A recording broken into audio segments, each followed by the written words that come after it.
اقوام متحدہ کی سلامتی کونسل، امریکی کٹھ پتلی، امام خمینی رضوان اللہ علیہ۔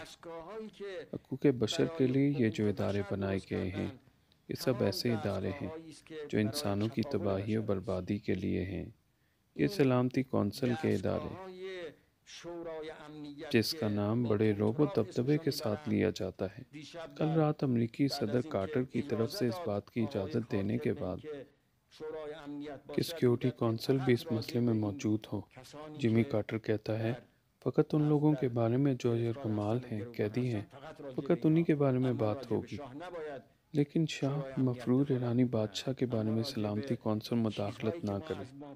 لیکن ان چیزوں کے متعلق جو وہ ہم سے لے چکے ہیں، ہمیں جو مظلوم بنا دیا گیا اور جو ظلم ہم پر ہوا ہے، سلامتی کونسل کو اجازت نہیں ہے کہ ان معاملات میں مداخلت کرے۔ سلامتی کونسل کی شروع سے ہی انہوں نے ذمہ داری معین کر دی ہے کہ تمہیں یرغمالیوں کے بارے میں بات کرنی ہے اور تمہیں شاہ کے بارے میں بات نہیں کرنی ہے، اور ان مظالم کے بارے میں جو ہم پر ٹوٹے ہیں اور ہماری ملت پر واقع ہوئے ہیں،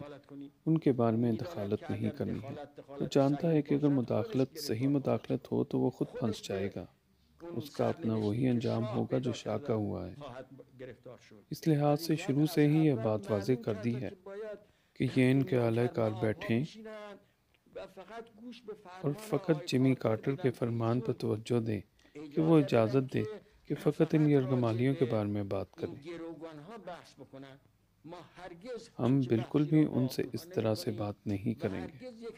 اور ہم نے کبھی بھی ایک ایسی سلامتی کونسل قبول نہیں کی ہے اور نہ ہی قبول کریں گے۔